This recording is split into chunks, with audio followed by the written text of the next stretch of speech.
Welcome to the Switchblade Sisters Social Club, a true crime podcast where two sisters exploit their worst fears for your entertainment. You're welcome. I'm Dee. And I'm Rhonda, and together we are the Sake Sisters. For more information, check out our website at www.switchbladesistersocialclub.com or find us on Instagram and Facebook at Switchblade Sisters Social Club. Thanks for listening.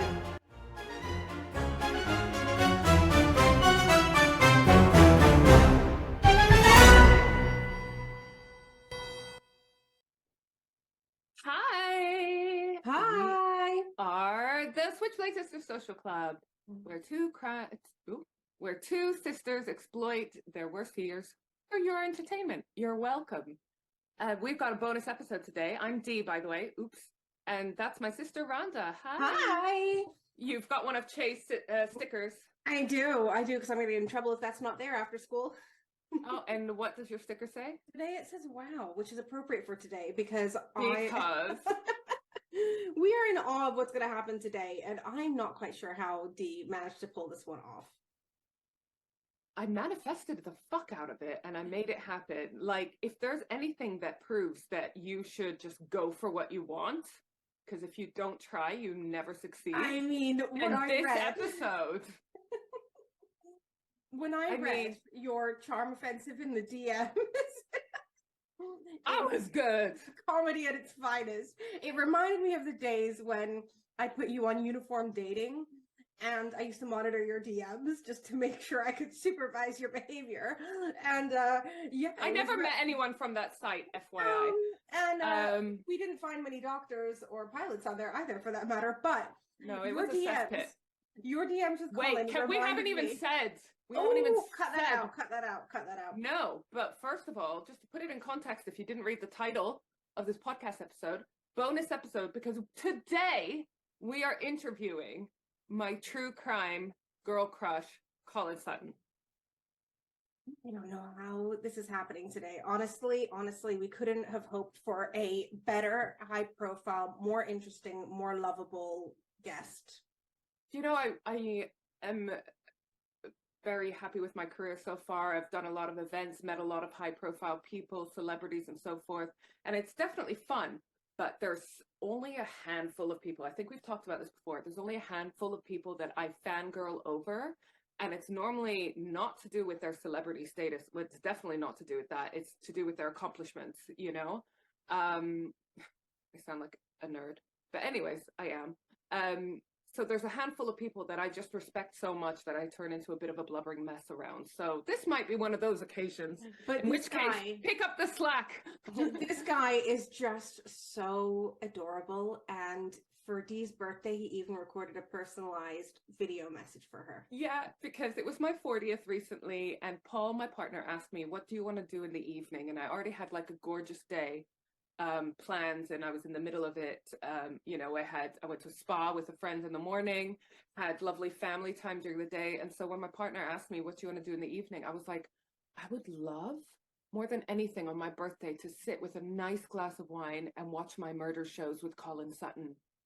And so I sent a message. We were already in communication. So I sent that to Colin, and I said, well, actually, if I'm honest, what I would love is a birthday message from the legend that is Colin Sutton. And he delivered. He sent a little voice note, which I'm actually not going to share because it's so special. I want it to just be for me. We will share so much Colin interaction, and we've got a surprise announcement later about that. But it was just so adorable. It really was. He also said my age must have been a typo. And it's like, oh, no. Charmer. I know. He is just so likable, lovable, and endearing, and just such a nice man. If you're still like, who the hell is Colin Sutton after listening to all our episodes? Then where have you been? Where have you been? Is this episode you dropped in on? Go back to episode 2, Levi Bellfield. Yeah, listen to the Levi Bellfield. So basically, he's a retired DCI with the police here in London, and he is the one responsible for catching, with his team, he always accredits his team as well, they caught the serial killer Levi Bellfield. And you know, we talk about this case all the time because it was a local case happening when we were of the age of the victim, so it's one that's very close to home. He was also involved with a whole bunch of other murders, and also serial rapist Delroy Grant. It's fictionalized in the Martin Clunes Manhunter series. Martin Clunes basically plays our love Colin Sutton, and he's also written 2 books on Levi Bellfield and Delroy Grant, which are amazing. But he's also led 30 murder investigations during his time, and he now does a lot of work with television. He's got his Manhunter series where he covers some of his main cases.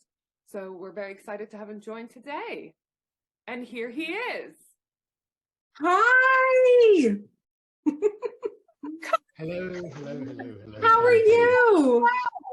I'm good, thank you. How are you? Oh, we're over the moon. We are over the moon to have you here.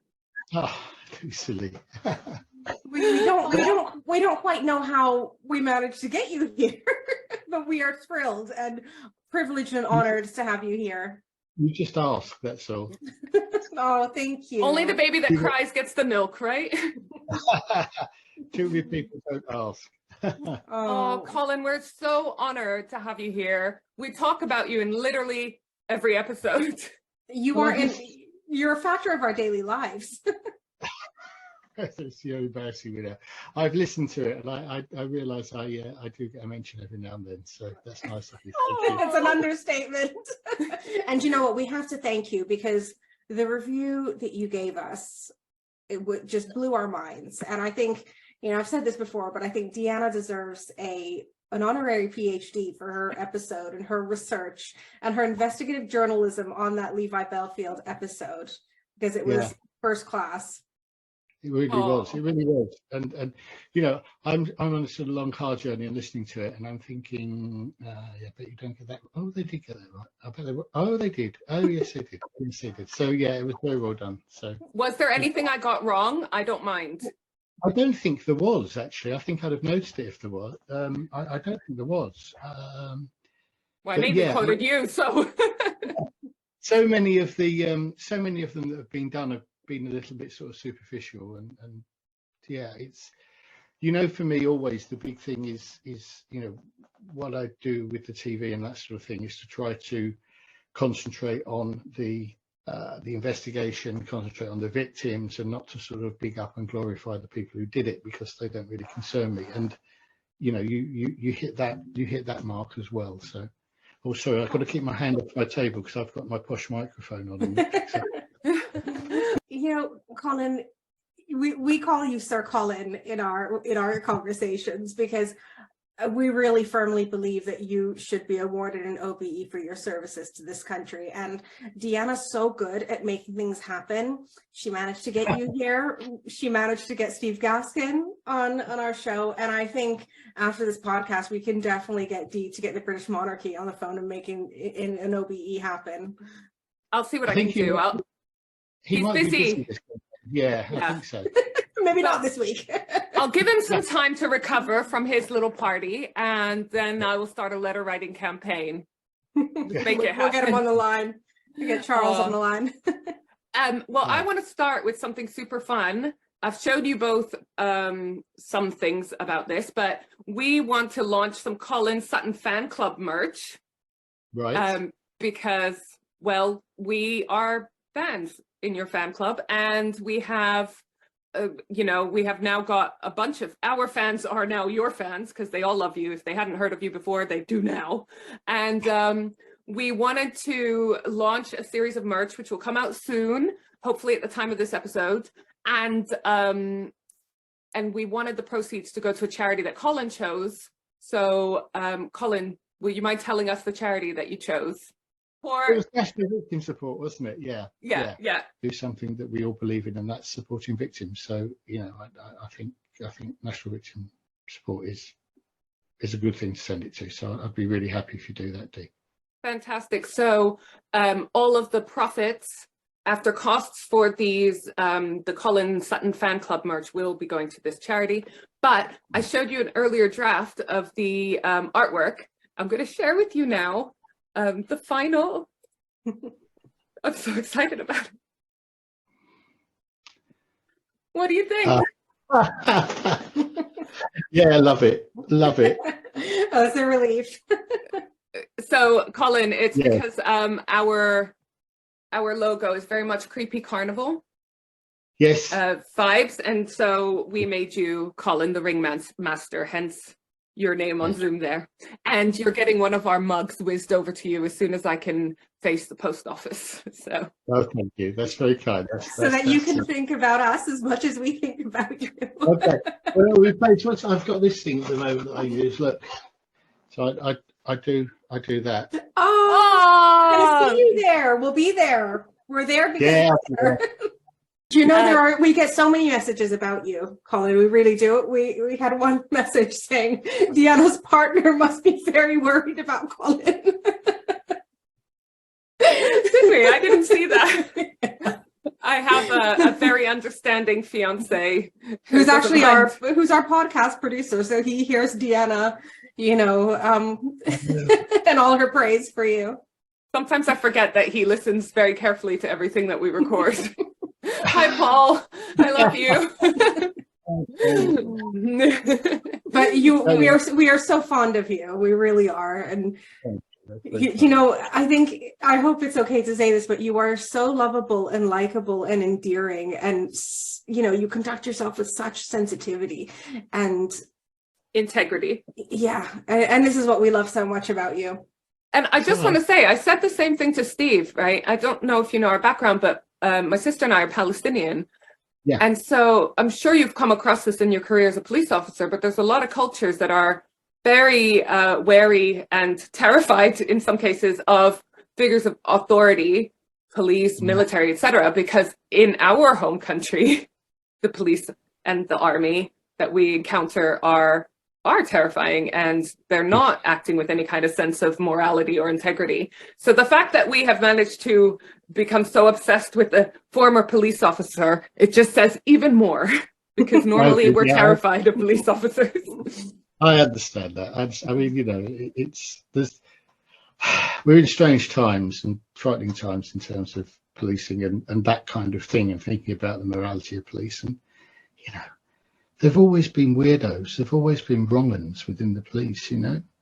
It's just that I think somehow we've taken our eye off the ball and not managed to weed them out. You know, I keep saying this to people. When I joined back in the 80s, we did 16 weeks at Hendon as residential training, 24/7, with experienced police officers watching over us. And the weirdos and the wrong-uns got slung. You know, they showed up during that time, and they were thrown out before they ever had a chance to get anywhere near the members of the public. Training now is, my son joined nearly 9 years ago now. He did training 8 to 4 at an office block in Richmond. You know, easier to keep the facade up during work hours, isn't it? Yeah, that's right. You might be able to manage it for sitting in the classroom for 8 hours, but when you're actually going to the bar and you're socialising and playing sport and all the other things, that's when these things bubble to the surface. And I say, you know, it was the sort of attrition rate from residential training was quite high. You know, it really was an effective filter, and we've lost that. And we've lost that just because, you know, 2010, somebody decided we weren't going to spend any money on the police or anything, basically. Yeah. Again, also, as we told Steve Gaskin, the byline of our podcast is, if we have one, an unofficial one, is #fuck the Tories, because my sister is a former teacher. We obviously talk a lot about police and crime and so forth, and we're very upset and worried and terrified about all these cuts in public spending. And yeah, it's horrifying. It is tough, but there we go. Thankfully, there's still enough people who want to do the job and think of the job more than themselves. I think that's change in some ways with a lot of public service. I think there's a lot of selfishness around that perhaps wasn't there years ago, and perhaps, you know, as a society we've just become more selfish like that. But I don't think, you know, nobody goes into policing or teaching for that matter thinking they're going to get rich, do they? You know, they go because they've got a calling and they want to do something. Nursing, you know, that sort of thing as well. And it's quite upsetting that they're not treated in the way they should be treated for giving up that part of their life to serving the community. Anyway, sorry, I'm droning on my soapbox. No. We agree with you. We join you on that soapbox. I mean, my sister is an ex-teacher for that reason, that they're treating people in those professions horrendously. For that, it was a career I left out of principle. One, because of that, I was also a union rep, and then I became doubly disillusioned and disappointed by it from my own experiences, and then from representing other people with their experience. But then also, I have 2 children who are autistic in a special needs school, and the mainstream system, I was not buying what I was selling anymore, and I just could not stand by the practices of mainstream education, which doesn't serve everyone. And there is such a gap between the haves and the have-nots, and education is not seeming to be able to bridge that gap enough. I especially saw it because I was a music teacher, and which is, has always been a subject, for the privileged, and it was becoming harder for kids who weren't having the private tutoring to access those subjects. And so all of these things, they began to bother me too much. Also then, the fact that kids with special needs, neurodivergent kids, they just aren't being served sufficiently, adequately, or well even, because we can do better than sufficiently, and we should be doing better than that. And they just weren't being catered for, in a mainstream setting. So, it got to the point where I for my sanity, I'd had enough, and I handed over to those who are better able to deal with those disappointments, and the funding cuts, as you mentioned, that's catastrophic. Yeah. It's too little money, too many people, really. It's we're trying to serve too many people with too little resources. Anyway. So let's lift up the conversation by talking about murder, shall we? Colin, I do want to tell you a story about how our parents met, because we think it's really cute, because we wouldn't actually be here if it wasn't for the police. In that our parents met when they got arrested together. It was at a student protest. It was a student protest in the 60s. I like to tell people it was homicide, but they were demonstrating in Belgium where they were both studying. My mum was one of the first peaceful demonstration, a sit-in, but my mum was one of the first ones to be carried off by the police, and my dad saw her and thought she looked cute. And he was impressed because she was offering resistance by making herself heavy. You know how people do that when they're being lifted away. So he was impressed by her green corduroy bell bottoms. But yes, just to clarify, our parents are not criminals. They are activists, peaceful ones at that. It was we have a sort of a kind of a similarity there, because my parents indeed met. Well, my dad was a policeman. Yes, we were going to ask you about that. Yeah, my dad was on duty, and my mum was selling poppies. So, we have the Remembrance Sunday and sell poppies to the British Legion. My mum was doing that. So her father had been in the army. And Dad kind of asked her if she had a license and a permit, and if it was all above board. It was just an excuse to speak to her. But that's how they met. And my birthday, not the same year, obviously. My birthday is 11th of November. Oh, wow! How cute! So, only by a matter of sex at birth did I avoid being called Poppy. So there we go. It was either Poppy or Colin. That's cute. But did your mother have a license, though, Colin? Yeah. Oh well. So what then? Oh, I'm going to jump in on your question. Unless you want to ask it, Rhonda, our actual first question, because we've just been chit-chatting. I remember hearing that your father was a police officer as well, so we wanted to ask you about what led you to pursue a career in law enforcement. I think really I was kind of immersed in it from a very young age. I'm an only child, and I remember, some of my earliest memories of Dad, of the smell, the uniform, the raincoat had a smell that was still there when I joined. It was really sort of, smells are very sort of evocative, aren't they? Yeah, nostalgic. Yeah.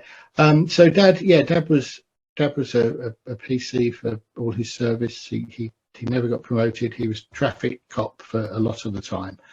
And I was, I socialised. My mum was kind of quite particular, I think, because I didn't have any siblings, that I was sort of dragged along to things with them from reasonably early age, and so I met a lot of his friends, and still, you know, those that are still with us, sort of met those, know those. And so I knew about the kind of culture and about the idea, and I kind of had this sort of morality from it, I suppose, or the idea of service. I don't know, but it was just seemed the right thing to do. And it's not just him, as I say. My grandparents sort of missed out, but my great grandfather was a Met cop as well. And now, of course, my son is. So we've done 4 out of 5 generations we've served in the Met. So. And also, you're no longer an only child because you are an honorary Switchblade sister. Ah, that's true. Yeah, of course. It's nice to have sisters. We'll let you decide that later down the line. Yeah. We can be fairly annoying. I'm sure, but yeah.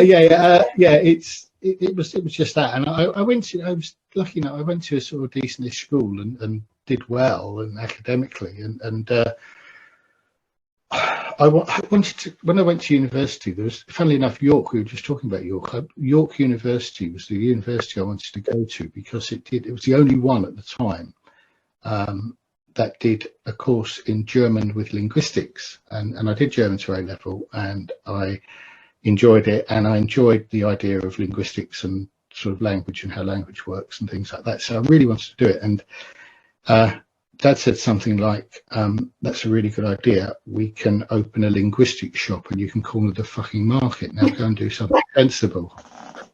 Do you know, it's really interesting you mentioned linguistics, because our mom did that. Yeah, she was a lecturer in that field. And really? And I found it fast. And her thesis, her PhD that she was doing was on Henry Kissinger and linguistics and semantics. And I found it really interesting with the Unabomber, how they caught him, because I'm also a copy editor, so I love words and I work with words every day, and linguistics and semantics are fascinating. People's choice of language that they use and the turns of phrase that they use, and I know that that's with the Unabomber. You know, I remember the phrase "have your cake and eat it too." He actually used that in reverse, or something. Yeah. There's a whole forensic branch now, isn't there? Of forensic, what do they call it? Forensic etymology, something like that. I don't know. There was a case I was looking at recently for a new series of Real Manhunter, and where I mean, it's quite a common thing where perpetrators will use the victim's phone or email account to send messages to make it look as if they're still alive when in fact they're dead. And they then get experts to look at all the other text messages and emails that person sent, and they can give an opinion as to whether or not that person's likely to have sent it, because everybody writes their texts and their emails in slightly different ways. And so that's quite an interesting sort of branch. But yeah, fascinating. I love the idea of it. I thought it was a great idea, but I say they didn't really. And you know, I'd kind of made up my mind that I wanted to join the police then, but I hadn't told anyone. So I guess that's probably why it looks a bit odd. Why do you want to go and do this really sort of esoteric subject that's not really going to qualify you to anything other than probably teach or lecture? And it didn't matter, because I just wanted to go and then join the police. So anyway, I went to go and do law instead at Leeds, and I hated being away from London. I think I was a bit immature. I think if I'd have, gap years weren't really a thing back then in 1979 when I went up to university. So I think if I'd have taken a gap year, I'd have probably lasted the course, if you like, but I didn't, and I joined the police, and I did a year and a term, and I didn't realise when I applied that the Met were going to acknowledge my application by sending a postcard to my home address, so my parents read it, and they came hot-footing up the motorway to Leeds, saying, "What the hell is this? What's going on?" So, anyway, but they were fine.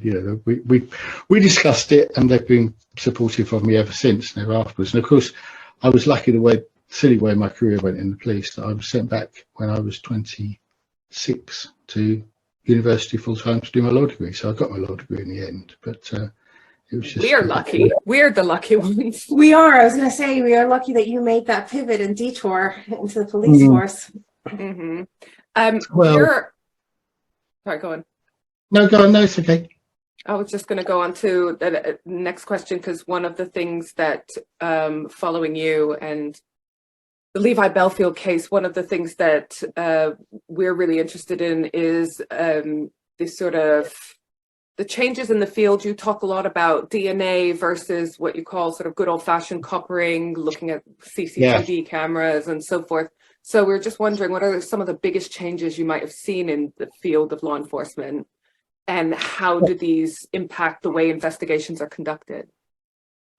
Yeah, I mean, DNA was obviously the big thing during my service that came in. It was sort of mid 80s when it first got used up in Leicestershire with the Colin Pitchfork case, but it didn't become mainstream until the mid 90s. So it's about, I kind of had half my career with it and half without it. And it was huge, and everyone thought it was going to be, you know, a game changer. And in many ways it is. You know, there's no better way of proving that somebody was there than DNA. There's no better way of proving sexual assaults and rapes than DNA.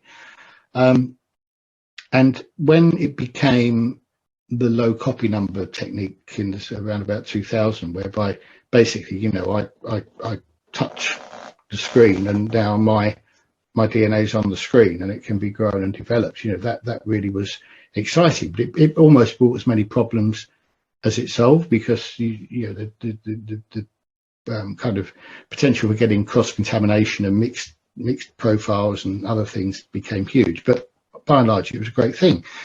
The difficulty comes when you get a DNA profile from the crime scene and you don't know whose it is, and that person is not on the database, because then the temptation has been, I think, and this is why I'm not plugging here, but there is a chapter in the Night Stalker book that I call the DNA seduction, because the temptation is then for people to think, well, okay, we've got DNA, that's the way we're going to solve this. And I think what that's doing is kind of deflecting the focus of officers and also perhaps de-skilling them. You know, 1996-ish was when DNA became mainstream in the UK. Most police officers in this country now, I mean, that's what is it, 27 years ago now. So most police officers who are serving have only known DNA, have grown up with having DNA there. And sorry if you can hear my clock, it's just chiming because I think it's... I love that you have clocks, Colin, that chime.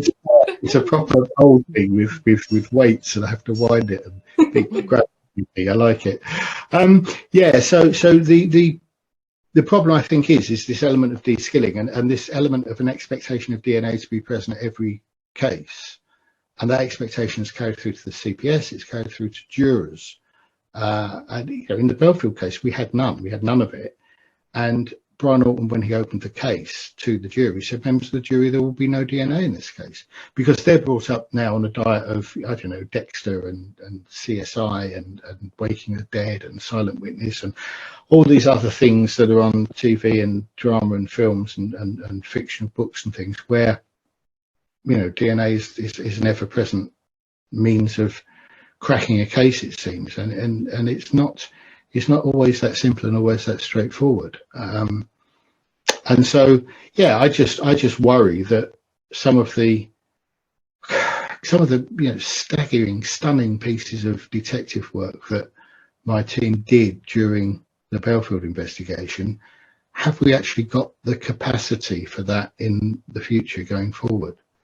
You know, and it's particularly relevant as well to cold cases, because a lot of forces, I met, you know, I live up in East Anglia, and I met a man the other day who works on a cold case team in one of the small police forces up here, and I said, wow, that must be a great job. You know, I love doing cold cases, and what a great job you've got. And he said, yeah, it's of course it's all based on forensics. And I said, well, you mean DNA? Said, yeah. He said, that's really all we do, is we go and find the old exhibits from the old cases and see what we can do scientifically now. And if we can't, then we put them away and look for another one. So even in the kind of narrow field of doing cold case stuff, it's all about DNA. It's not about revisiting witnesses. It's not about talking to people and trying to find things they've seen. which I just think I think there's a danger. I think there's a danger because we, the police, they, can I stop saying we, mustn't I? But, you know, the police manage not to contaminate scenes with DNA. They can take precautions, which means they won't leave their own DNA there. Well, if they can do that, then so can the opposition. And so are we really putting all our eggs in one basket of this method of solving crimes when we know that it's possible for criminals to avoid falling foul of it? I just think there's a danger there. Also, I remember in the Delroy Grant episode, there was a mix-up of DNA, wasn't there? Because there was another Delroy Grant. Yeah, and that's again, that's the other danger where you've got you know, because people take it as read and take it for granted and say this must be correct. And in most cases it is, you know, most cases it's a 1 in a billion chance that somebody else has got that DNA, so you're quite safe. But when you're putting that much faith in a system where there's still humans at work in the system, then there's always the potential for error, you know. I mean, I can't talk too much about it because it's not come out yet, but we made a film during the summer, myself and 2 of my former colleagues, about looking at some old cases from the 1970s, from before I was even, while I was still at school, basically. And we made some progress on it by talking to people, even 40 odd years later. We found a new witness, somebody who'd never come forward to the police in 1979, because she was a child. Well, she was 13 or 14 years old, and her parents said, "Oh, don't get involved." And now she thought she ought to. So, you know, I think to write all that off as a potential for taking cases forward is pretty dangerous. That's what I'm saying. So I've just pulled my ear back up. You mentioned Colin Pitchfork. We actually did an episode on that as well. It was based off of your book recommendation. You just held it up briefly at a talk that I watched online. Yes. And so I bought it. I didn't know what it was about, but Colin, you said it was a good book, so I bought it. And it was fascinating, the blooding, which is obviously how sort of DNA came to be used in a crime setting, and first time where someone was cleared of a murder using DNA, and first time someone was convicted using DNA. It was such an interesting from a sort of a literary point of view, I found that was interesting, that book, because Joseph Warmbaugh was an ex-LAPD cop, and he's written a lot of fiction stories that, you know, some of them made into big films. The Choir Boys is the big one, The Onion Fields. And then he suddenly decided that he was going to write a true crime book. So obviously he realised that's what proper authors do, you know, I think. Yeah, of course. All the greats. It was a little bit dated because it came out soon after the case actually happened. I think it was published in the late 80s. So there were a few things in there where we're like, we know different now. Like, I think he said that, you know, if someone's a flasher, it's not really a concern. Whereas now we know that it might be something you should look at. Yeah. But it was still...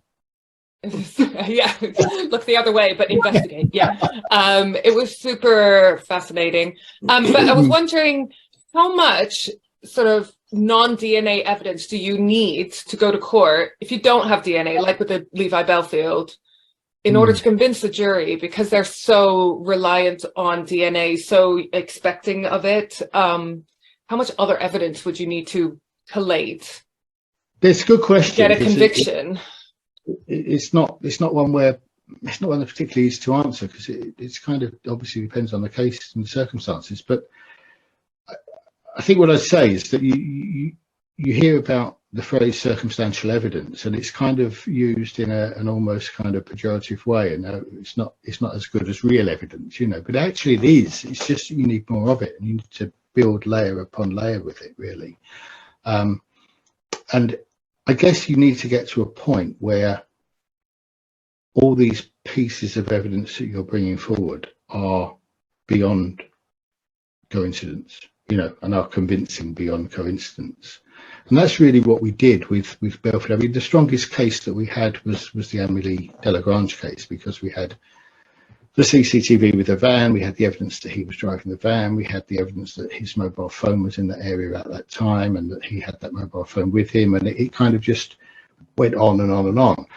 but because of the way that the law allows cross admissibility of cases, having kind of proved that one to that standard, then the jury were able to use the fact of what we proved with Amelie in their decision as to whether or not he was likely to have killed Marshall McDonald and whether or not he was likely to have attempted to kill Kate Sheedy. So it kind of, it's a cumulative effect, I suppose, and in cases where there are serial offences, then that cumulative effect usually will be allowed by the courts to be cumulative across all the cases. And of course, when he then stood trial again for the Millie Dowler case in 2011, so that was some sort of 4 years later, again, the fact that he'd been convicted of these murders and attempted murders on young women was irrelevant to that case, where again, there was no forensic evidence, you know.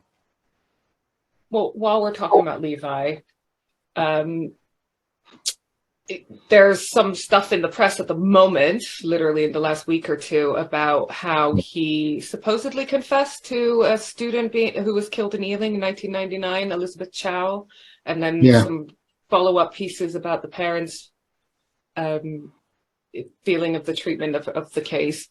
I know Steve Gaskin, he's talked about how he thinks it's quite a big coincidence, is as far as he'll say, that, you know, Levi's teenage girlfriend was also found murdered in a very similar way. Do you think that we will find out about cases in the future that he may or may not be responsible for, or do you think this is him just, you know, trying to turn attention onto him because he's clearly, you know, a narcissist at the very least? Yeah, it's, I mean, I've almost given up trying to understand what goes on in his brain. You know, the Elizabeth Child case was not one which we came across. We didn't, where we were looking at similar offences, so sort of blitz attacks with hammer or blunt instrument or whatever, it didn't come out. And so literally the first I'd heard about that case was when I read that in the newspaper at the weekend. Could he have done it? Yeah, he could have done it. I mean, nothing he does would ever surprise me. What I find interesting about the latest thing, he's actually admitted apparently some of the offences with which we tried to charge him. So the Sonia Salvatierra, who was the nanny that was attacked and survived in Twickenham, the Peruvian lady who went back to Peru, and we brought her from Peru over here to do an ID parade, and she didn't pick him out, but he says he did that. He said there's a 16-year-old girl that was attacked in Strawberry Vale shortly before Marshall McDonald was murdered, and he now says, yes, I did that, which is fine.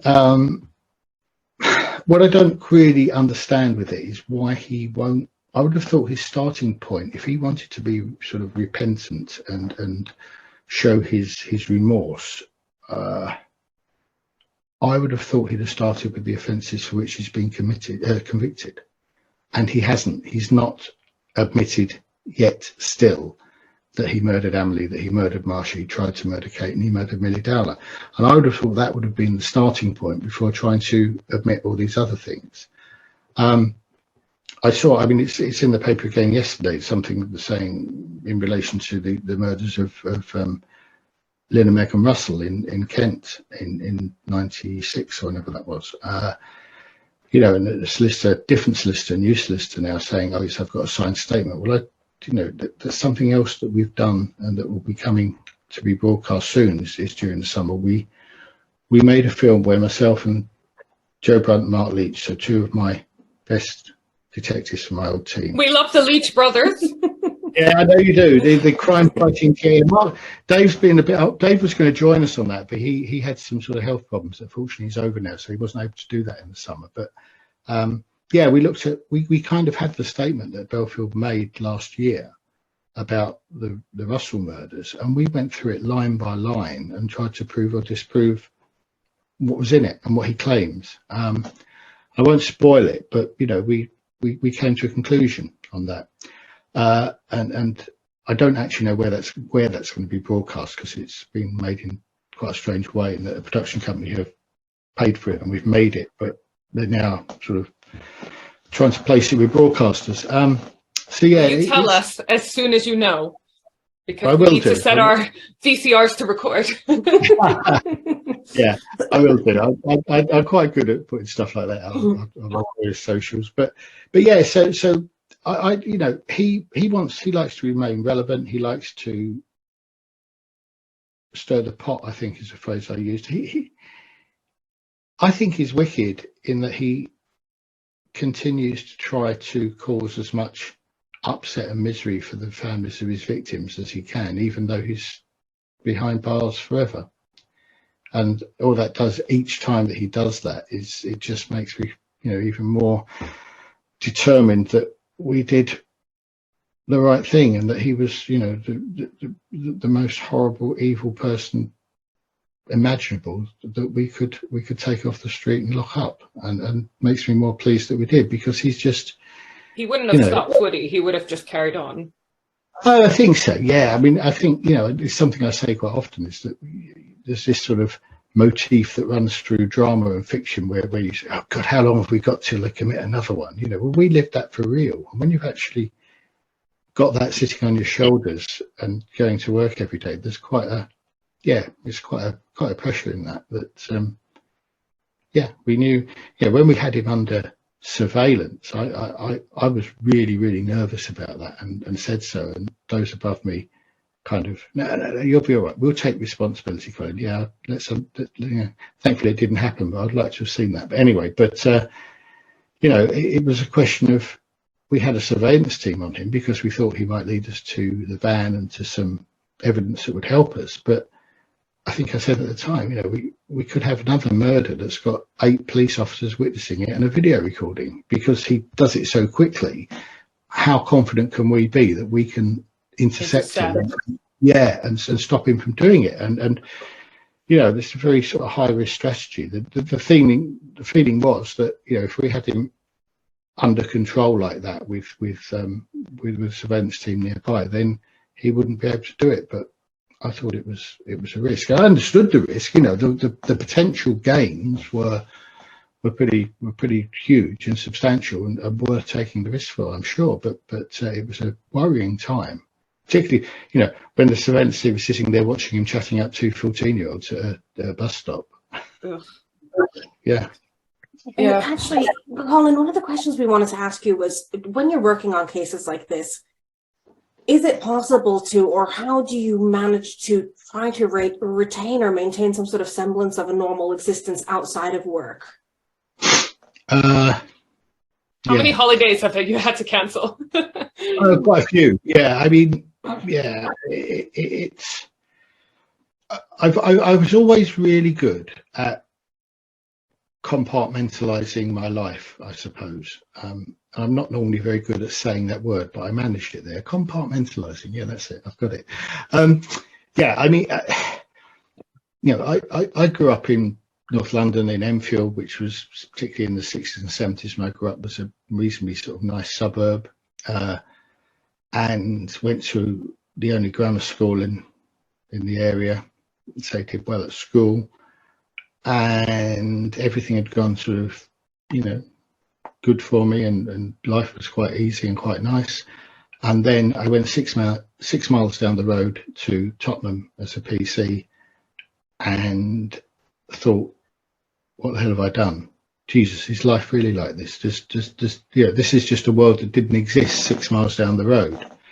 And I think it was at that point, so I was quite young, I was sort of 21, 22 years old or whatever, and I kind of said, well, that's work and this is home, and the two are different worlds and are different places. And, you know, it might only be 6 miles, but I've never worked and lived in the same area. Mm-hmm. Some people say that's a bad thing. I think it's a good thing, but I understand the arguments that perhaps policing, if you're in your own community, is better for the community. I understand that, and it tends to happen outside London, because the fact of the matter is that very few police officers can actually afford to live in London, certainly not in central London.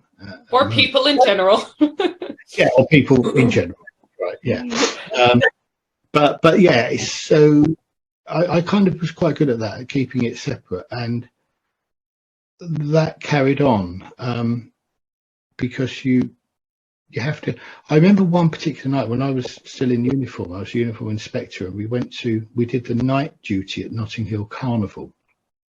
And the previous year we'd come under, there's a photograph somewhere that was in the papers, in the Daily Mail I think it was, but we came under fire, and myself and my team from Holloway police station are there with their helmets strapped down, and we didn't have shields. We were just, and stuff was being chucked at us, and I looked petrified. Actually, I'll send you the photo. It's quite a good photo. There's men, Wait, men is and it women. this one? It's not this one, but I'm just using this as an excuse to bring up this photo. Which one's that? No, No, they've seen it. Oh. I know.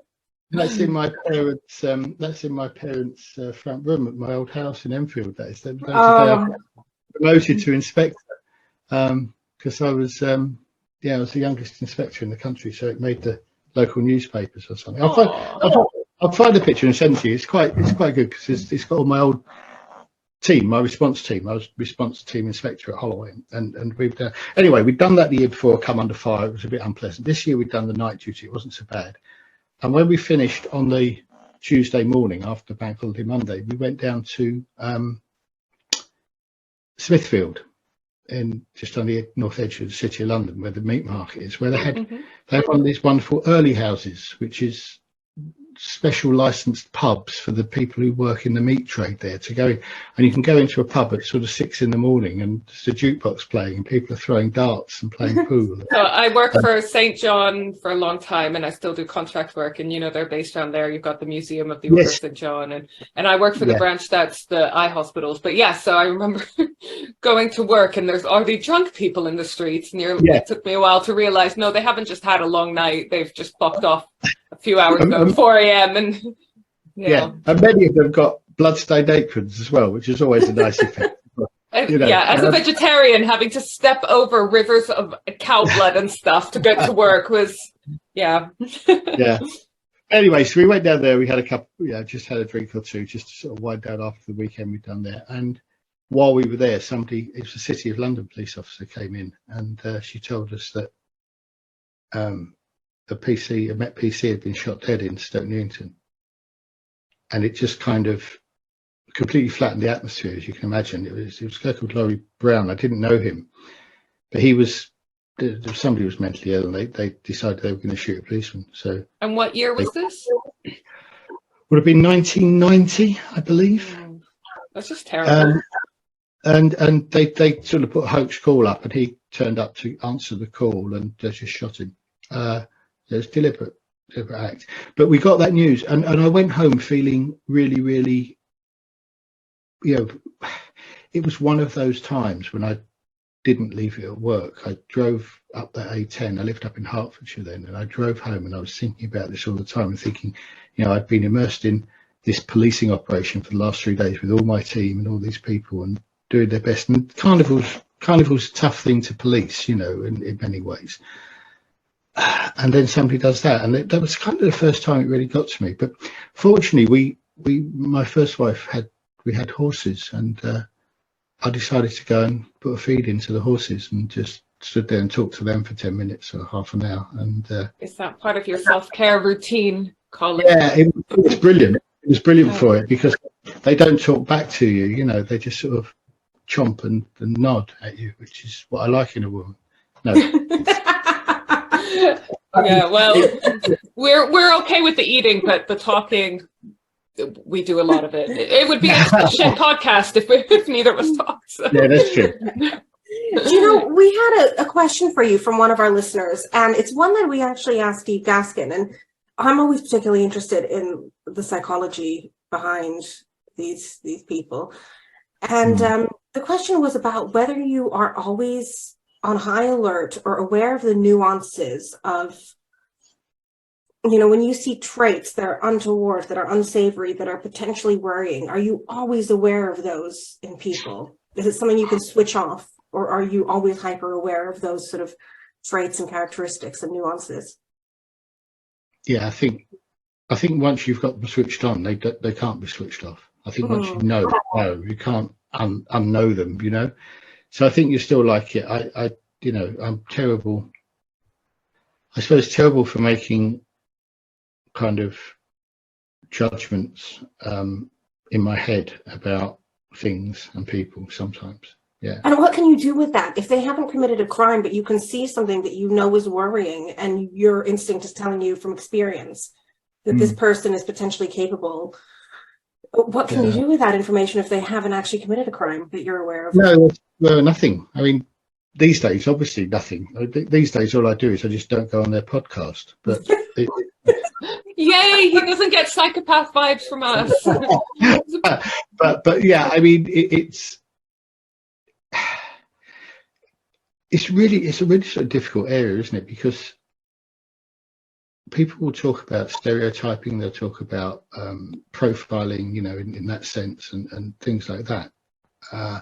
And yet, by the same token, they talk about having the copper's nose, or the intuition, or gut feeling, or a hunch, or whatever. And where does one end and the other one sort of begin? You know, it's difficult. I mean, I spent quite a few years in the sort of intelligence field, particularly when I was working outside the Met. And, you know, a lot of that has to be done on feelings, on kind of analysis, I suppose. And you kind of get to the situation there, like we were talking about circumstantial evidence in trials. You know, you sort of get to the point where there become so many bits of intelligence that might not be hard or might not be able to be proved or stood up. But when you've got a cumulative effect, it becomes a sort of a critical mass, and something has to be done. And that's, I suppose, how a lot of sort of proactive policing is kind of done, is done working on these bits of intelligence and hunches and ideas. And, you know, the whole, I say this often, the whole thing about being a detective is about understanding people. It's about understanding how people react and what people are likely to do. That's a lot of, you know, what we did was to say, okay, if we think this happened, how would he or she have reacted? What would he or she have done to get to that position? How, you know, and it's trying to just to do that, to kind of try and make sense out of the pieces of information that you have. And sometimes you have to do that by kind of trial and error, you know, almost. You sort of go down one road and it gets closed off to you, and you have to go back to the last thing you know for certain and try something else. And that's kind of in a very sort of broad brush way how the investigations work, I guess. And so, I'm sorry, Dee, because I'm ignoring some of our questions and I'm going rogue, but you know, as I said, we're really interested in the psychology. And we have prepared a podcast episode that is coming out soon about the nature versus nurture debate, you know, covering the McDonald Triangle, things like that. And, you know, originally I made the assumption that people who commit these abhorrent crimes don't come from happy households, from happy family dynamics. But then getting deeper into this, you know, we've seen that that's not always the case. For example, in the Ian Lawrence case, sometimes a life event. Yeah. Can sometimes a life event, a changing life event, make somebody do these horrendous things when they did potentially have a happy, stable home life? Yeah, I don't think you can be.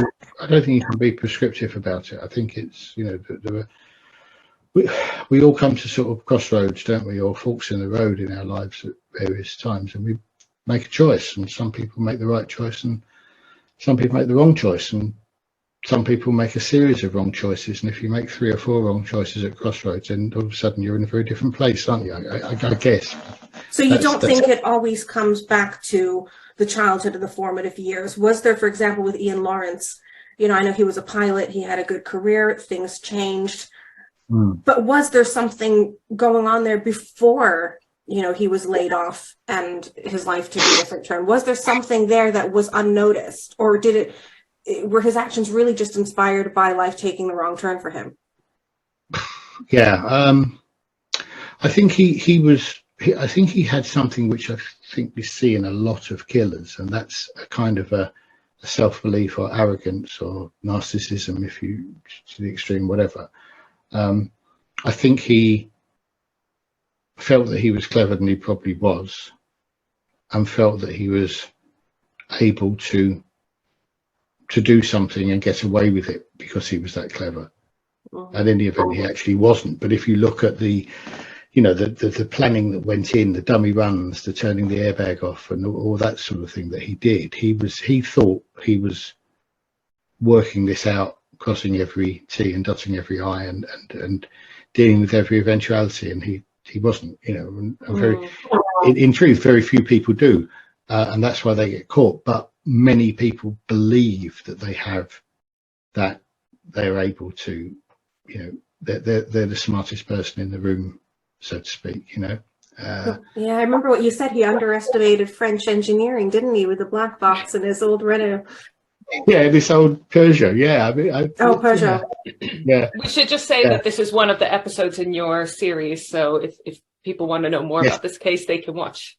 Yeah, it fascinated me. It really did, because I naively, when we started our podcast and started doing research, I always said to Dee when she was presenting her episodes, tell me the backstory. What, an absent father, a domineering mother, what happened, because you often see those as the common denominators. And I find it fascinating when actually those aren't the factors and what's made them wrong, when it's other factors. And it's even, it's more worrying actually when you just think, oh, it's not always, Yeah.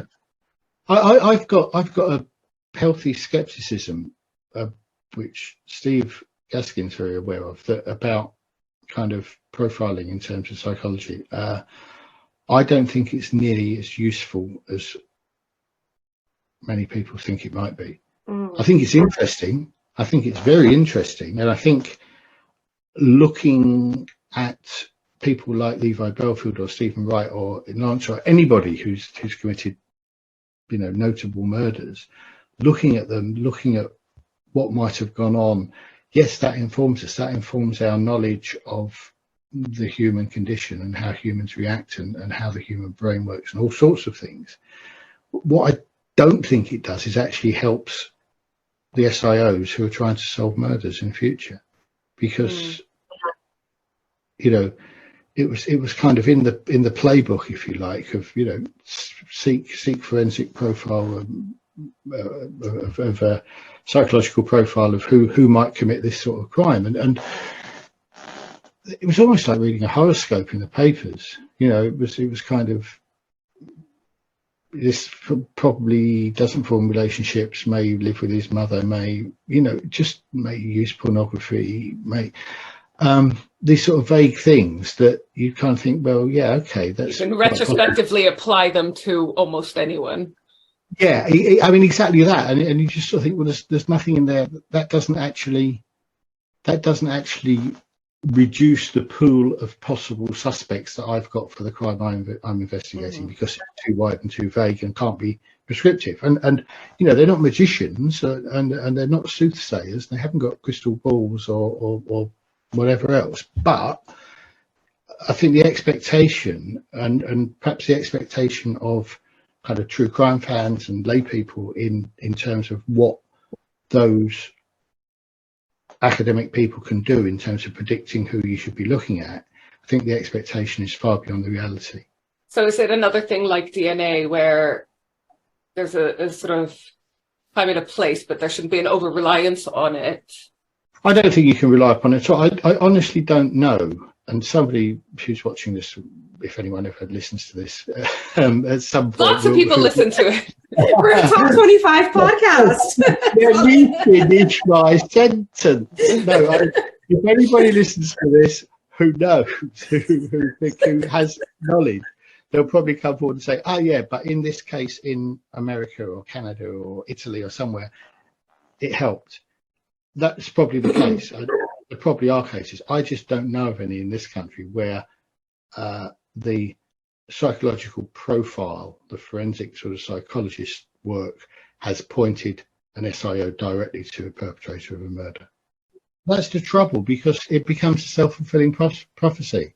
You then kind of think, oh well, it happened to a degree in Bellfield, because what happened was that when Marshall McDonald was murdered, the team from Hendon, another team, investigated that murder, And They had someone, didn't they, in custody already? I called Sharp in the book. It wasn't his name. He was 16, and he was a weirdo, and he chased another girl for whatever purpose who'd run away from him that same day. And so, quite reasonably, the officers investigated said, well, okay, well, what are the chances? You get one in. This happens in Shepperton, I think it was, or Sunbury, wherever it happened, and this happened in Twickenham. What are the chances of that? Oh, sorry, in Hampton. What are the chances of that happening? Of having those two incidents, the same safe part of London, within a couple of hours of each other with different people? Let's look at him, and then the profilers get involved with it, and they say, yeah, okay, he fits it. He's got this, he's got that. He's taken books out of the library on murder and strange things. Who hasn't? Yeah, exactly. Yeah. I always say, if anyone needs to look at my Google search history, someone please tell them about this podcast, and that is why. Your history, Dee. I'm going to clear your history if I need to. Yeah. So yeah, there was all that going on, and I say it became a kind of circular argument that supported itself and supported itself and supported itself.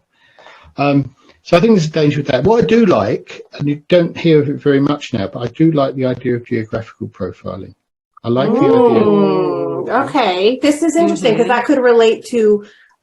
I remember Deanna mentioned some stats about Australia, and can you relay it better than? Well, I don't remember my Australia stats, but I was having a conversation with Steve Gaskin about using this to potentially predict where upcoming crimes might occur, but also using it to sort of backtrack and identify where the person is operating from.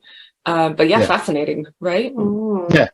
I mean, if you look at Bellfield, it's, okay, there's a location at Walton Bridge. I think they call it Cowie Sale. It's a kind of public car park, and there's a hot dog stand sort of thing, you know, a coffee stall or something there, and people go down there and feed the ducks with their kids and this sort of thing. Well, not only did Bellfield dump Amelie Delagrange's handbag in the river there, he also raped one of his former partners under that bridge in a car. He used to go there with his mates throwing eggs at the passing rowers. He was comfortable there. He knew where he was. He knew the ways in and out, and he felt safe. And I think there's a huge, you know, the whole thing was kind of initiated as a guy called Kim Rossimo, who was a police officer in Canada, who kind of was the initiator of this concept of geographical profiling.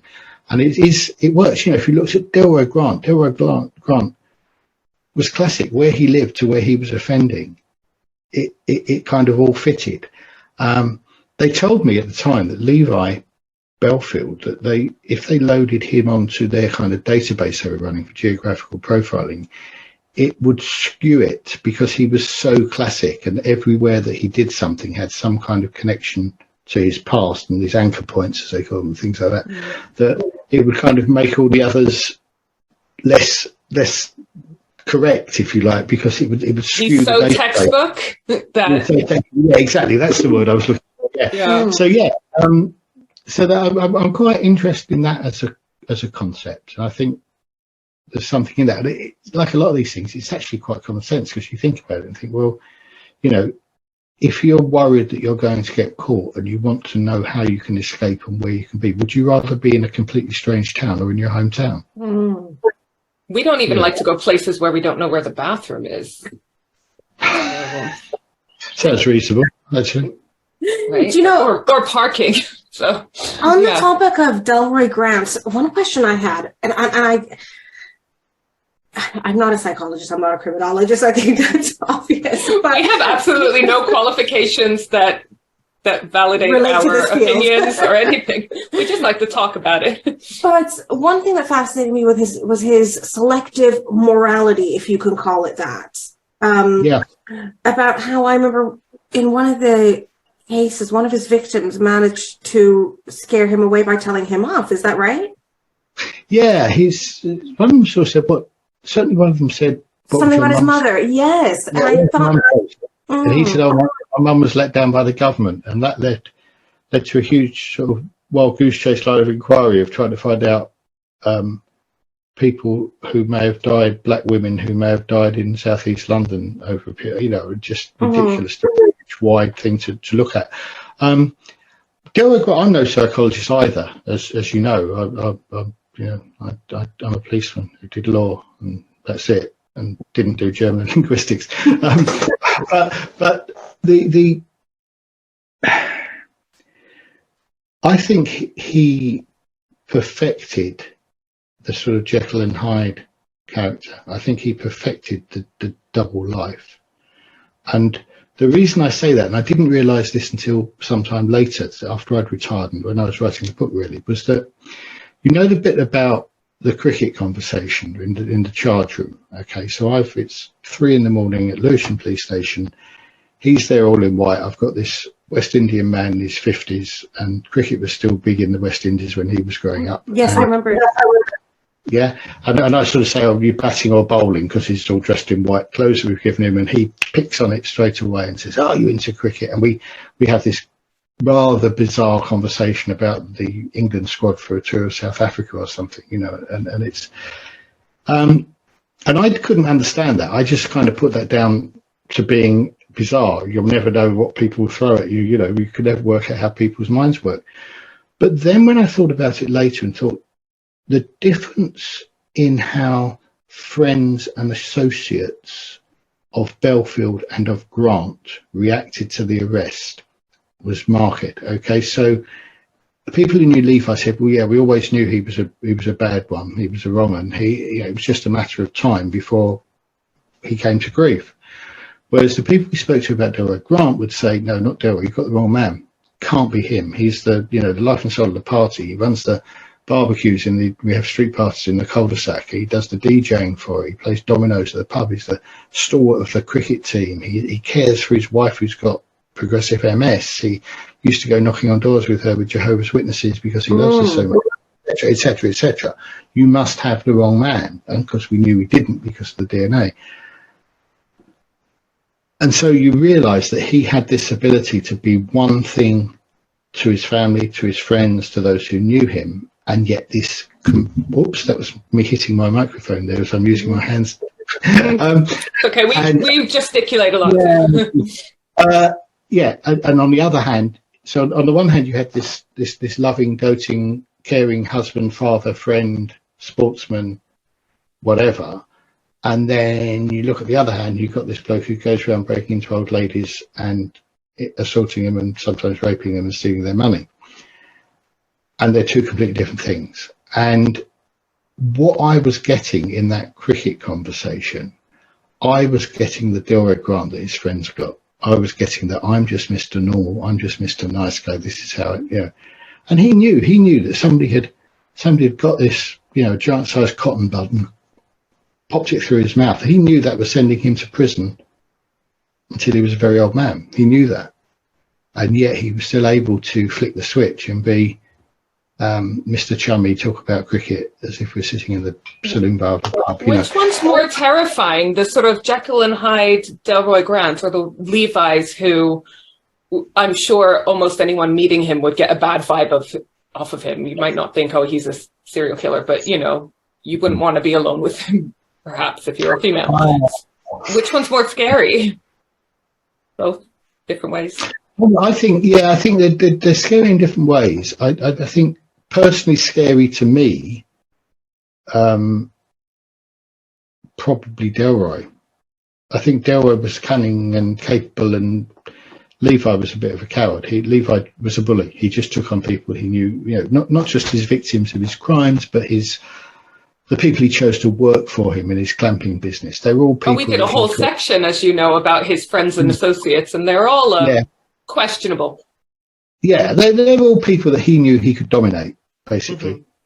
And so, and he'd been successful at it over the years. He'd managed to dominate either by force or by charm multiple partners, multiple women, multiple men, police officers, courts. He didn't. It wasn't until he came up against my team and then ultimately. And you, Colin. No, I just signed the overtime sheets. But yeah, it wasn't then that he came unstuck and he actually got beaten once. Whereas Delroy, I had the pleasure, and I put that in inverted commas. I was at an eye department of a big hospital yesterday with my mother. Moorfield? No, up in Norwich, in Norfolk and Norwich, and they were fantastic. And it was so busy. And she's had a detached retina and had an operation on it, and so she can't drive anyway. She'd never been able to drive. So, but Dad's also got a cataract that he needs sorting, so he's not driving either. So I've been taking them about, which is fair enough. They did it for me when I couldn't drive and I was little, and going to hospital and dentists and things. So it's a bell curve of life, isn't it? You come in unable to speak or look after yourself, and you go out the same way. Sadly, it seems, but It goes full circle. Listen, you're talking to Arabs, so we are very used to having to drop everything at a moment's notice for our parents. Tech support for the father. We live in each other's pockets. Yeah, we really do. Me and my sister actually used to live in 2 flats in the same building, and we loved it. I would go back to that in a heartbeat. And so speak to my dad at least 3-4 times a day on the phone. See them daily. So yeah. So anyway, so I'm there, and of course it's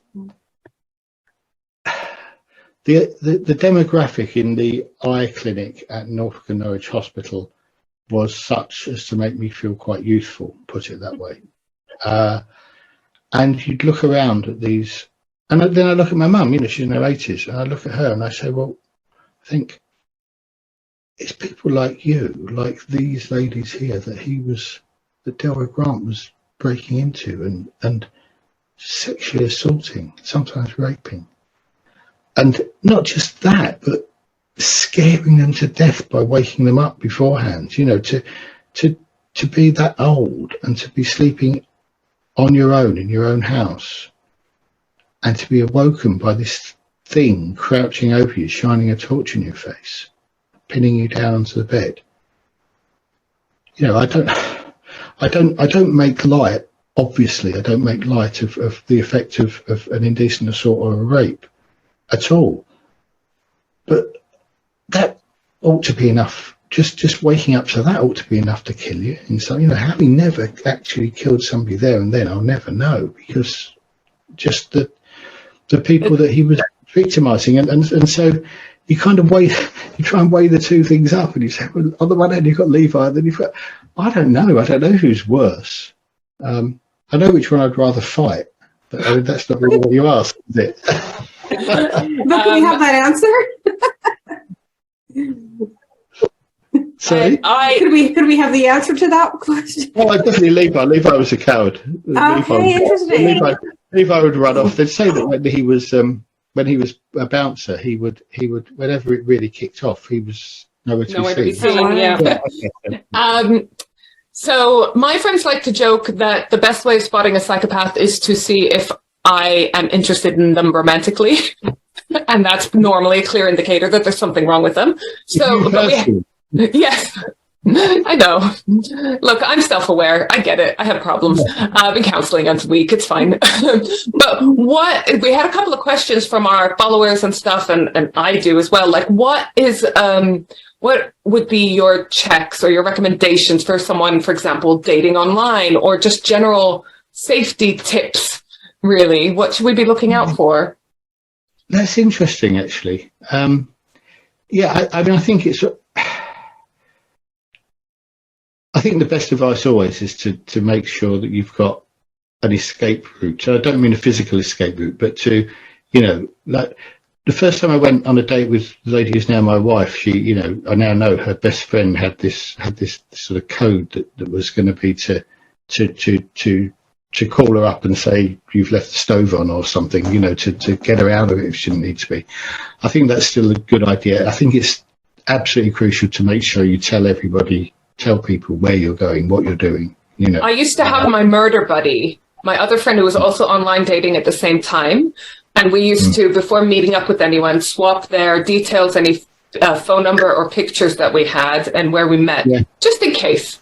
But obviously, I think that's really sensible. I think it's really sensible now.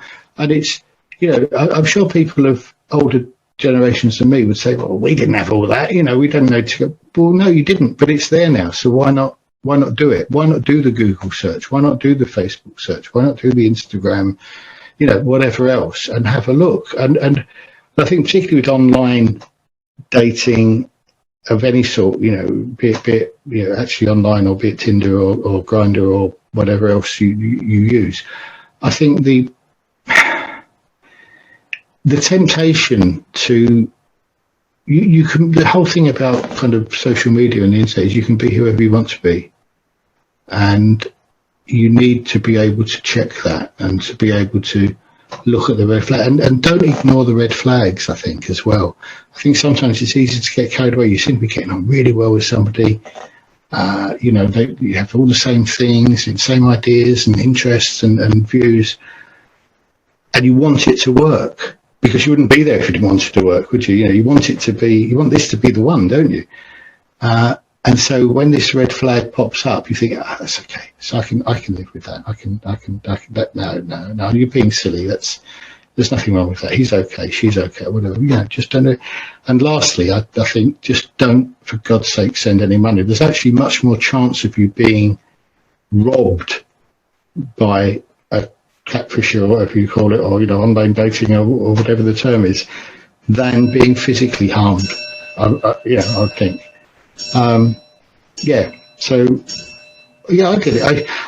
I kind of remembered when, so my wife, my current wife, as I say, we didn't meet through online dating as such, but it was we kind of met first of all online because we had a common interest, and it was like a forum, and we sort of seemed to get on and taking the mickey out of each other. And I actually said to her, for God's sake, don't Google me. And what I meant by that was I thought that if she Googles me and sees my name across all these murders, and she's going to think I'm some kind of complete weirdo, because only a weirdo could have a job like that and put up with that. And she sort of says, well, why? What's there? What's what are you hiding? I said, well, no, it's just that what I used to do for a living was a little bit strange, and you might think it's made me a bit strange, but I'd rather you waited and found out for yourself that I was a bit strange. Well, we love the weirdos here, so... Yeah, but it's a minefield, isn't it? It really is. And I guess younger people are much more comfortable with it now than I kind of would have been, I think. I don't know. But you talked about how dating happened previously. People also met more. There was a context around the person you're meeting. You were introduced by someone, or you at least met them through work, or at a location where you knew other people. I don't know. Even when you meet someone in a bar, they're there with friends and stuff. Whereas when you're meeting someone online, they could literally be anyone. Like, most people lie to a certain extent online. It's just, some people can lie about everything. And it can be. Yeah, it is a minefield. But I think, I'd say, even so, the chances of becoming a victim as a result of it are really, really quite small, And I'm sure that the majority of people who you meet or you want to meet or you talk about have got just the same sort of fears and just the same sort of issues. And it's only at the margins, isn't it? We deal with people in the margins all the time. I did, and that's who we talk about, and that's why we talk about them, because they're exceptions, It's reassuring. It's reassuring to hear that from you. And also it was echoed by Steve Gaskin, who said the perceived risk is worse than the risk itself. And this is really reassuring to hear, because, we sort of assumed that as police officers and all of the horrendous things you've seen in your lives, that you probably would conduct yourself in a more anxious way than we do in our normal lives. So it's actually quite reassuring to hear that the risk is less than what our imagination tells us. It is. And I tried, in the wake of Cousins and Sarah Everard, I tried to make this point, and I think maybe sometimes one or two people got the wrong end of the stick and didn't quite understand the point I was making, or probably it was me not expressing myself clearly. But as terrible as all that obviously was, you're still more at risk in your home than you are walking down the street. Yeah, and this is something we've talked about before as well, that you're more likely to be killed by somebody you know. And we were talking about how, is this more or less frightening to us? It probably should be more frightening to us. Yeah,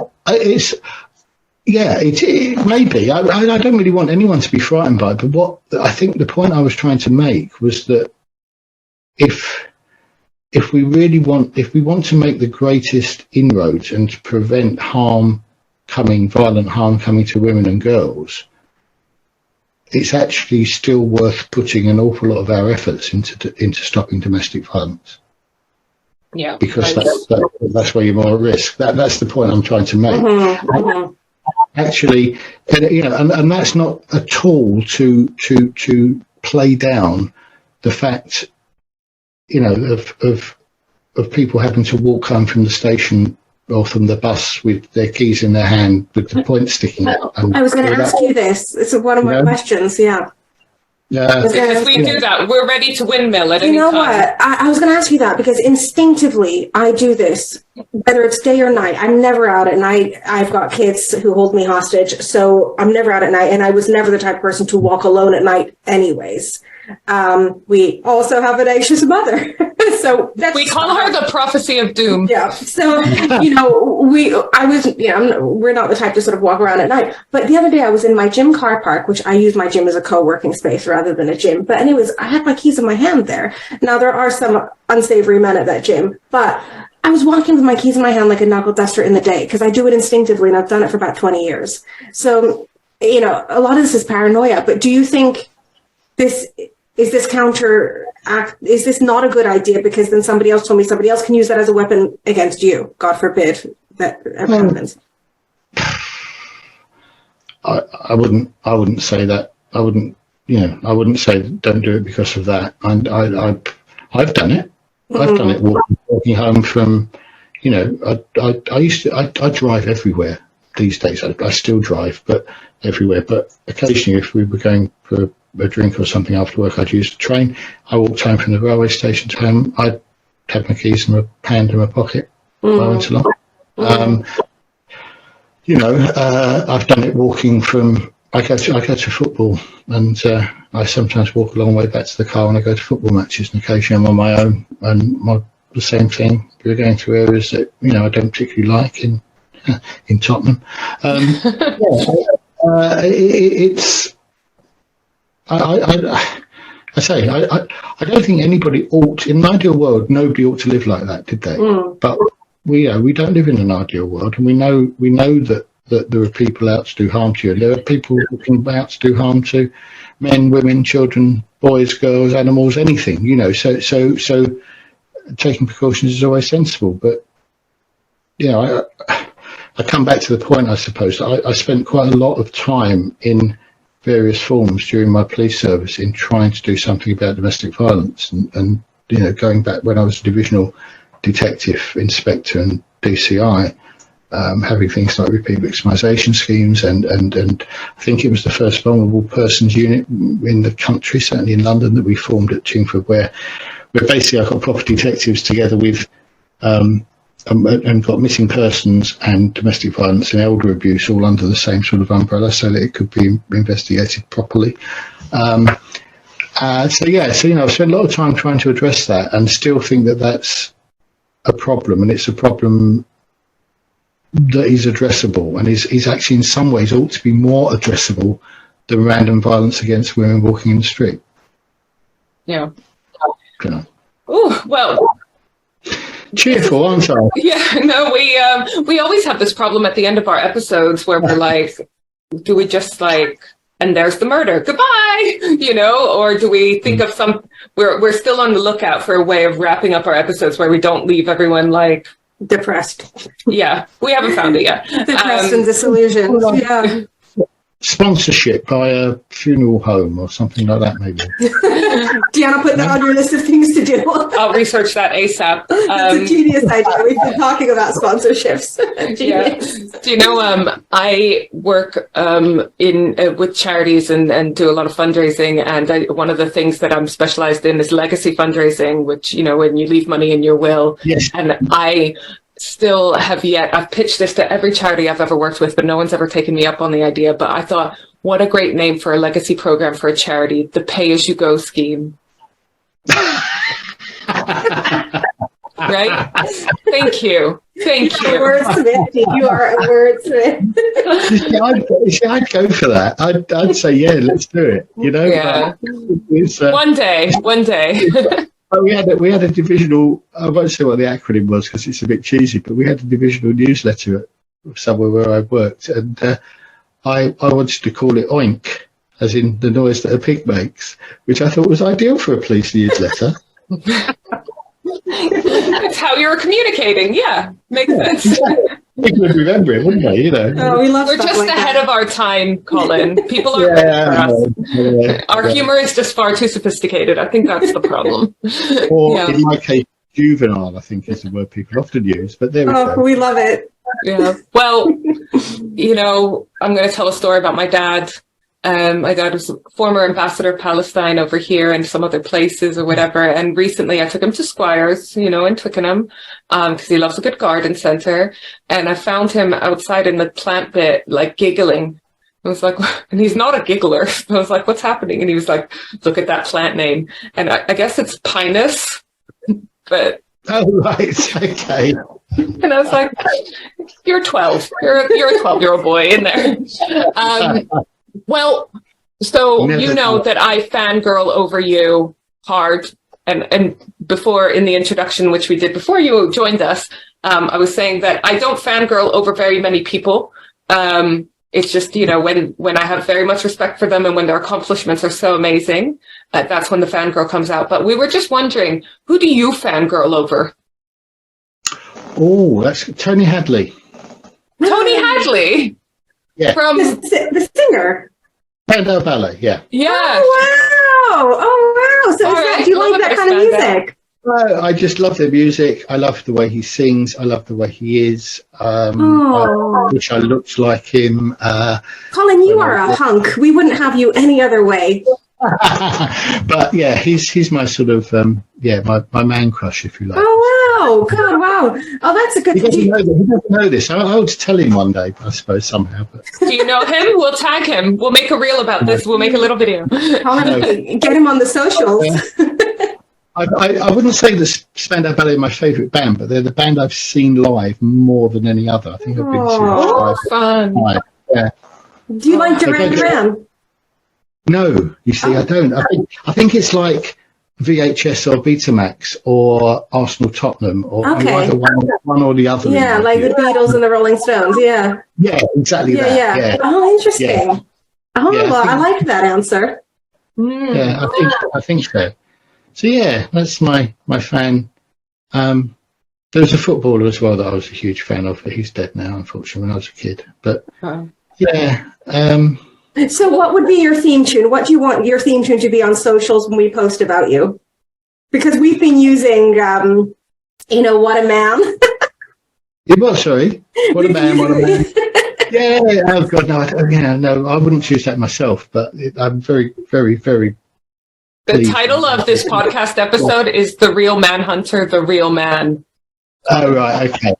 So what would you like us to use for your theme tune? Do you know, I'll tell you what, when we were making The Real Manhunter, one of the guys at the production company that sort of says, oh, what's your favourite music, Colin? What's the sort of thing you like? And we can try and use something. And I told him, he said, oh, no, I can't use any of that. No. And they the actual theme tune for The Real Manhunter, which sadly I've got as my ringtone on my phone now, but it was quite good. And they had it made, composed and made sort of especially for it. I'm sorry, but can you also send it to us so it can be our ringtone? Yeah, if you like, yeah. Call us. Yeah. So my kind of the music I actually like the best. I like all sorts of music now, but when I was sort of growing up, it was like very esoteric sort of disco funky stuff from the late 70s and early 80s. Nice. And so my favorite ever piece of popular music, if you like, song, is by Funkadelic. It's One Nation Under a Groove, if you've ever heard that. Oh, I love that. George Parliament Funkadelic, George Clinton. Clinton. Yeah, I've seen them live. Do you know that? Oh, me too, Colin. I wonder if we were at the same gig. Oh, I doubt it, because you probably weren't born then. I don't know. It was in about 78 or 79. I was at school. I went to now the Apollo. You know, the Evan team. Yeah, that's right. That's right down the road from me. Holloway, Hammersmith Odeon. It was called then. And went to see Funkadelic there in 78. Yeah, so that's nice. So if you want to put any song on, put that on. Well, we will not decline your request like your TV production company did. We're going to follow orders, and that's going to be your music. Because as you've seen, we post about you a lot on our socials. If you want to know it's always this question asked me. The last gig I went to was the Sugar Hill Gang. I used to teach that. Really? I know all the words. Yeah, I used to teach that. Rap and hip hop. Yeah. Do you know what? Once upon a time in my career, I was the world leading expert on Palestinian hip hop. You can check me out. You can check me out on Sky News. But so Sugar Hill Gang. Do you know what? I used to teach that to year 8 kids, and I used to have this. Big Bank Hank, the tall one, he's now dead, unfortunately. But I've got somewhere on my phone. I've got a selfie with Master G. Oh, shades on, and me looking sort of really fanboy. Yeah. Please send it to us for our collection.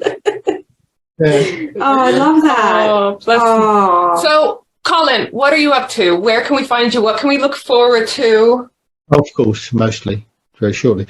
What am I up to? As I said, I've made 2 films. When I say films, there'll be series and or a film. They're both going to be edited either as 4-part series or as like a 2.5 hour, 2.25 hour film. One which was myself, Joe Brunt and Mark Leach reinvestigating some murders from the 1970s, and it's interesting, shall we say. We made some progress. And the other is the 3 of us again looking at Bellfield and what he suggests that he did. So they'll be coming out, but I don't know where or when, because, as I say, they're being hawked around the TV companies as we speak, and I don't know where they're going to end up. But I'm sure they will end up somewhere. They're both really good. They're really good fun to do as well. So I did that. I'm about depends who's listening. If it's anyone from my publishers or my wife, I'm about 2/3 of the way through my next book that I've got to write, which is also about the reinvestigation of these old cases in the 70s.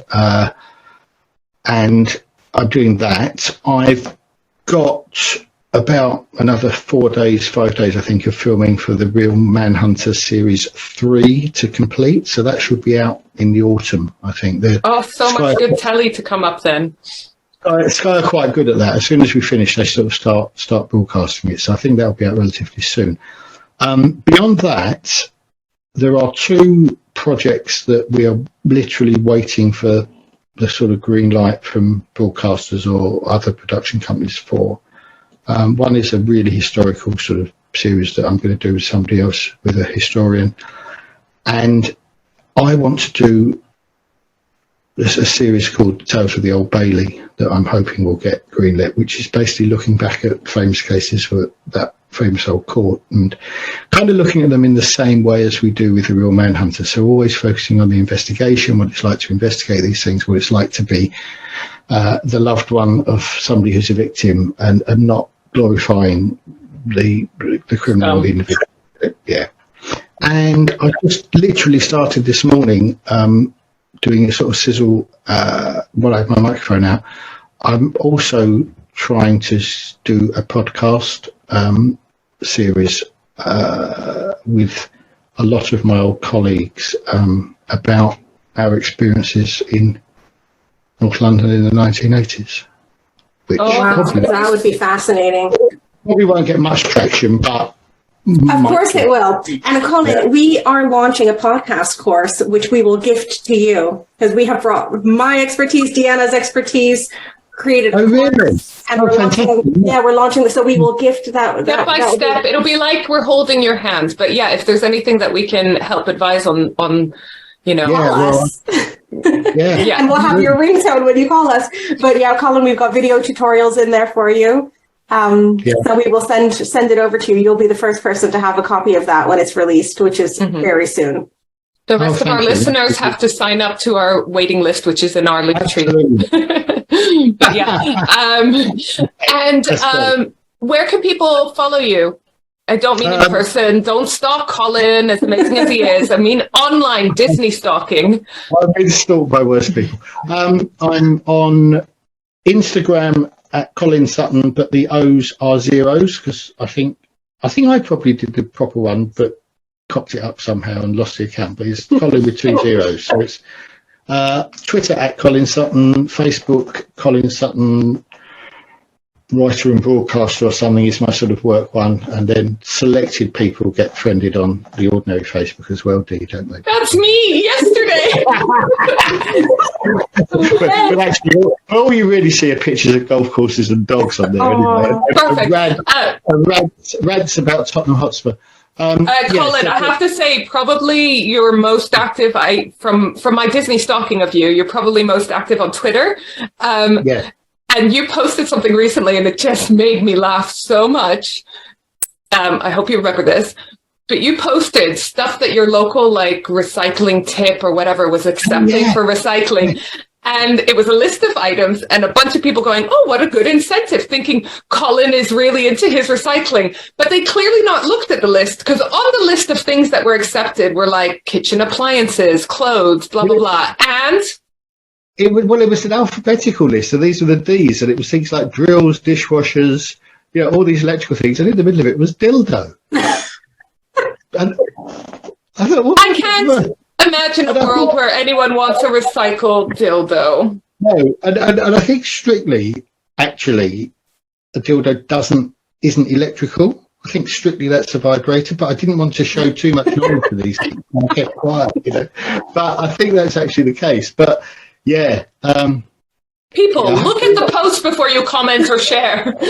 Speaking of social media, Colin, whenever you crop up on our social media and you respond to us, we instantly screenshot it and send it to look, Colin's replied. He knows we exist. So listen, the thing about Twitter is that before I did all this sort of TV stuff, and that I had to be a bit kind of careful about what I put. I come from the school of thought that says that things are either funny or they're not, and that so I can be a bit unfiltered sometimes. And I think it's a shame now because so my local this is a good example. I just have to WhatsApp it now to my friends rather than put it on social media because everyone gets offended. But we had a story on the local BBC News up here yesterday about the difficulties in getting dentists to visit care homes, which is a real issue. I understand access to dental care itself across the board. But I wanted to say, well, why don't they just post the teeth? Which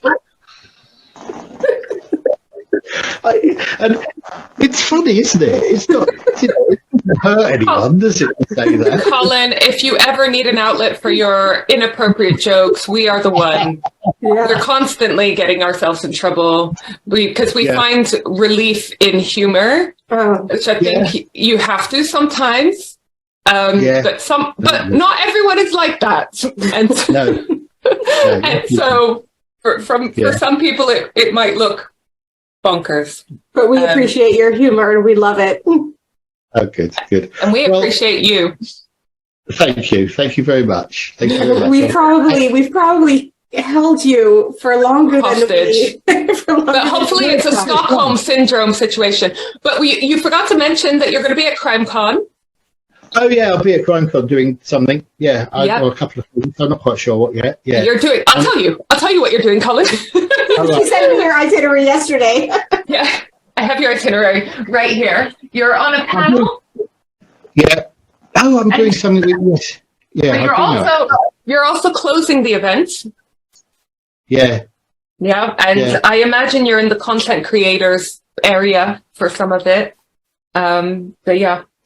I just do normal things, just lounge around and it's quite good.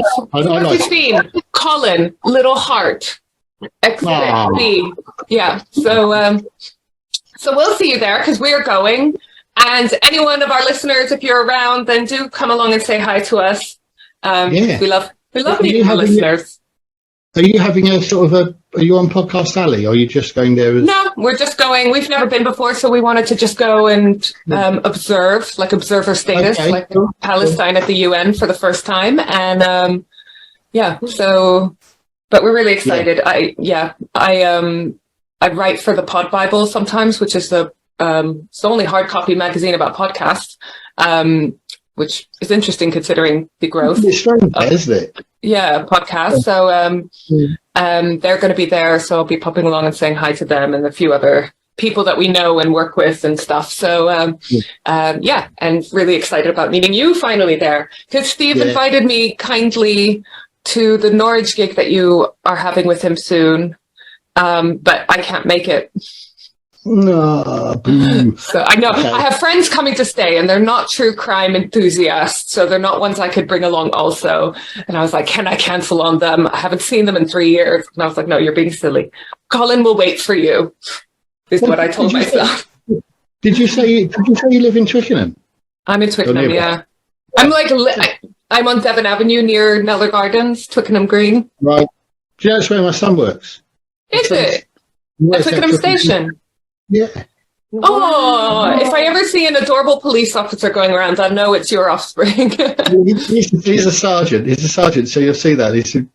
There's not that many of them, but he's taller than me, fitter than me, hunkier than me.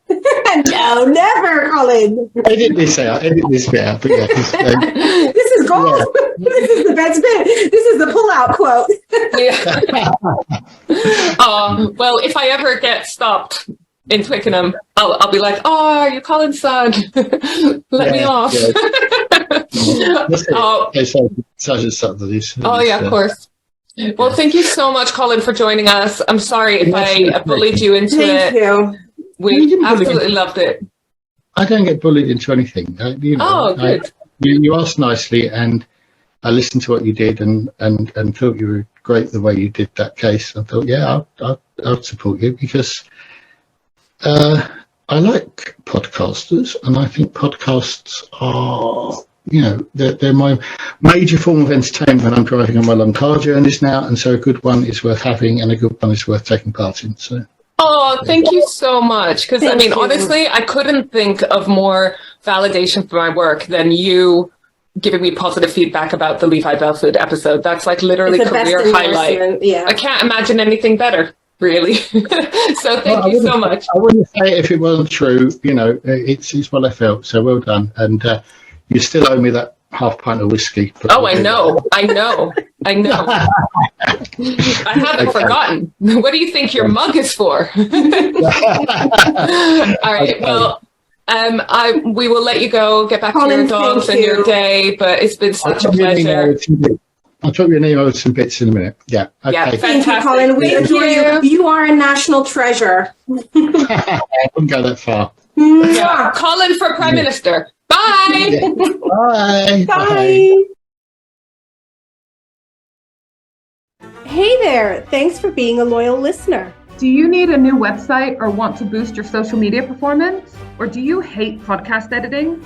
You've tried optimizing your website and social media channels, but you're still not getting the listeners, downloads, and engagement you want? We, the Safie sisters, love helping people with tasks that they hate. We know a thing or two about podcasts, websites, and social media, and we love working with other podcasters and business owners. So why not head over to switchbladesisterssocialclub.com and go to our Work With Us section. We believe in collaboration over competition. A rising tide raises all ships. Bye!